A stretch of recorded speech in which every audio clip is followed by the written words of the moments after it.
The High Commander stood at the center of the great observation deck. His tall form cast a long shadow across the polished floor.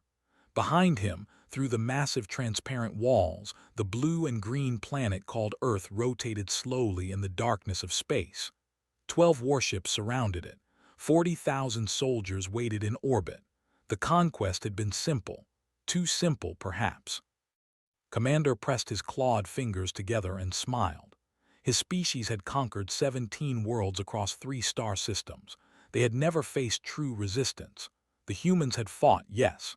They had sent their primitive aircraft and their ground forces. They had launched their nuclear weapons, which the shields absorbed like raindrops against stone. After 3 days of what humans called war, their military forces were scattered. Their government sent messages of surrender. Their people hid in their cities, waiting for whatever fate the conquerors would decide. "Bring me their diplomat," commanded. 2 guards marched into the observation deck. Between them walked a human female. She was small by their standards. Her dark hair was pulled back from her face. She wore a simple suit. She carried no weapons. She showed no fear. This annoyed, defeated species should know their place. "I am ambassador," she said. Her voice was calm. "I represent what remains of Earth's unified government." Lowered himself into his command chair. "You represent nothing. Your world belongs to the Empire now. Your species will serve us as all conquered species serve us. I brought you here only to explain what happens next." Stood perfectly still. Her hands were clasped in front of her. "I understand. Before you explain, may I ask a question?" "Speaker." "How many worlds has your empire conquered?" His chest swelled with pride. 17. 17 worlds bow to our rule. Their populations work for our glory. Their resources fuel our expansion. Earth will be the 18th. And in these conquests, continued, how many of the conquered species had already achieved faster-than-light travel? The question surprised him. He considered it. None. We found them before they could advance. This is our strategy. We locate developing civilizations and claim them before they become threats. "I see," nodded slowly. "And you found us through our radio signals." "Yes, your electromagnetic noise led us here. You announced yourselves to the galaxy like children shouting in the dark." Leaned forward. "You should have remained silent." "Perhaps." His expression did not change. "You destroyed our military installations. You disabled our satellites. You demonstrated power we cannot match. This is all true. Then you accept your defeat." "I accept that your species is stronger than we allowed you to see." His eyes narrowed. "What does that mean?" Took 3 steps forward. The guards moved toward her, but she stopped and raised her hands to show she meant no threat. "Commander, I need to tell you about rule number 1. Rule number 1. It is the first rule of human military doctrine. It has been taught in every military academy on Earth for over 200 years. Every soldier learns it. Every general follows it. Every government respects it." Felt something uncomfortable stir in his chest. It was not quite fear. His species did not feel fear, but it was close. "What is this rule?" His dark eyes met his. "Never show your full strength to an unknown enemy." The observation deck grew quiet. Even the hum of the ship's engines seemed to fade. "You are bluffing," said. "We analyzed your technology, your weapons, your defensive capabilities. We know exactly what you can do." "You know what we showed you," replied. "You know what we allowed you to see. Commander, did you really believe that a species capable of splitting the atom and landing on other worlds would put all of its secrets in plain view?" Stood from his chair. His full height was nearly 3 meters. He towered over the small human woman. "You fought with everything you had. We watched. We analyzed. Your aircraft fell from the sky. Your tanks burned on the ground. Your nuclear weapons did nothing. Our public military fought you," agreed.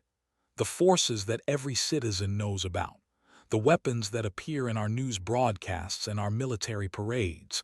Commander, Earth has been preparing for contact with alien life for almost 100 years. Did you think we would be unprepared? The uncomfortable feeling in his chest grew stronger.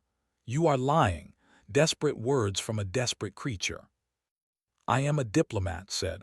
Lying would be foolish at this moment. I am here to tell you the truth. I am here to give you one chance to leave. Laughed. The sound echoed through the observation deck.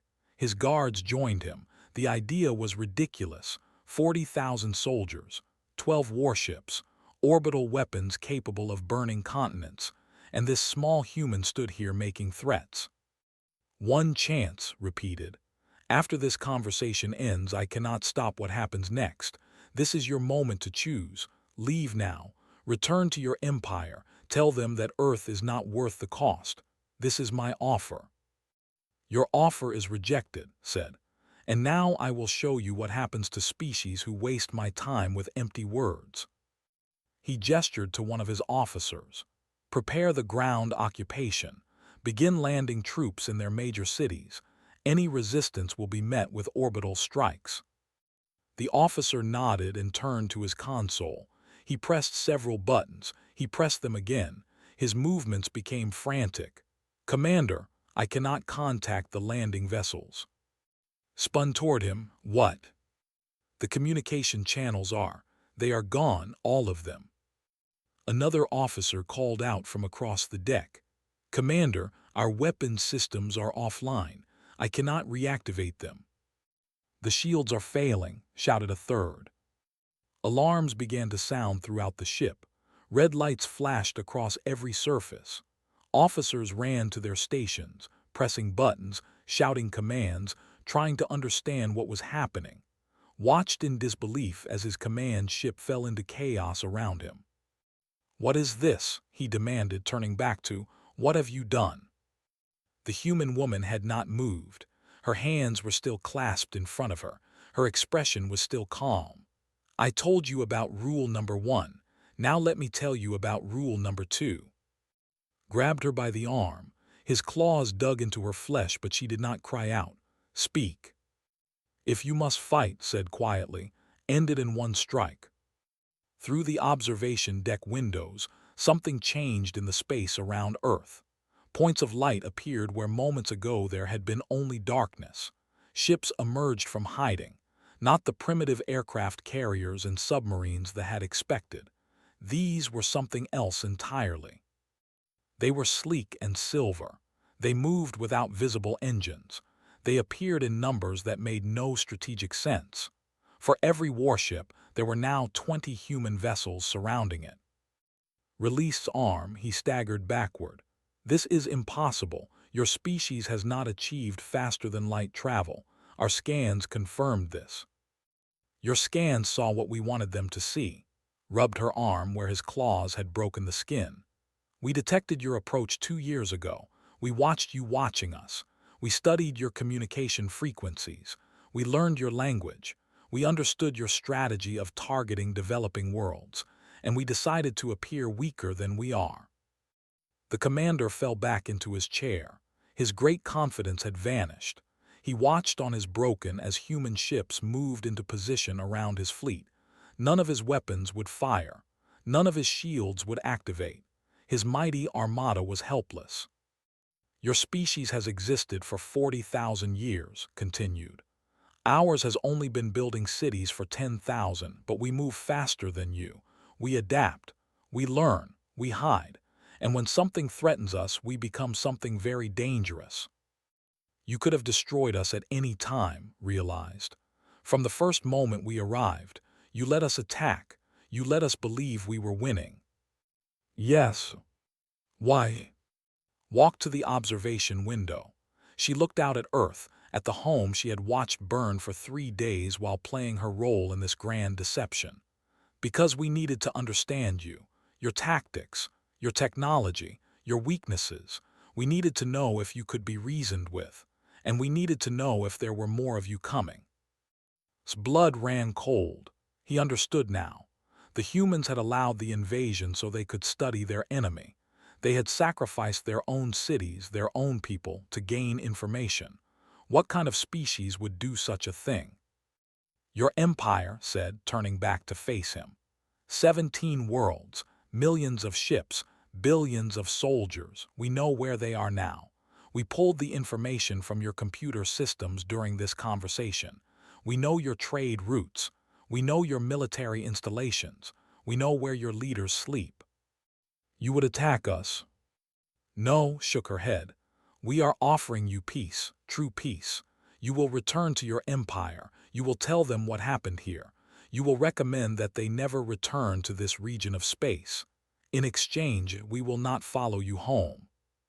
Wanted to argue, he wanted to fight, but he looked at the ships surrounding his fleet and he understood that fighting was no longer possible. And if we refuse, if our empire sends a larger force? Smiled, it was not a kind smile.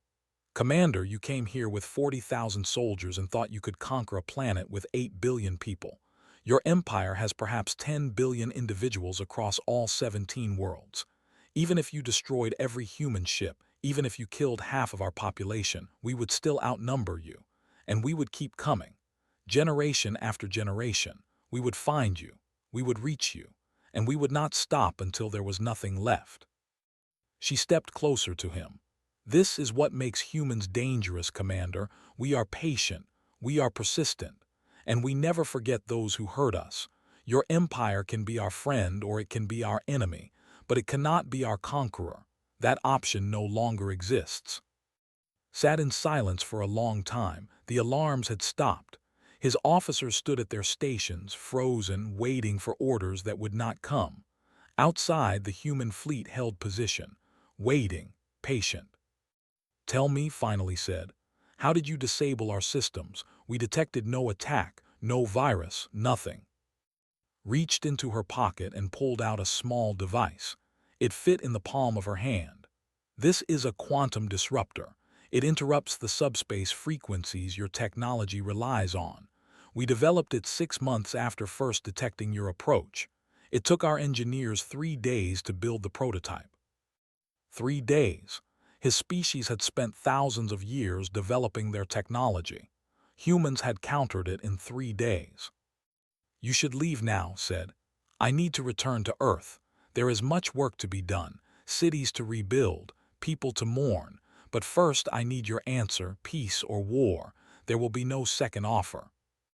Commander, conqueror of 17 worlds, looked at the small human woman standing before him. He thought about his fleet, now powerless. He thought about his empire, now exposed. He thought about the 8 billion humans on the planet below, each one apparently more dangerous than he had ever imagined. Peace, he said. The word tasted bitter. We accept peace. Nodded. I thought you might. Safe travels, Commander. Remember us kindly, and remember rule number 1. It applies to all future encounters. You will never see everything we can do. That is not a threat. It is simply who we are.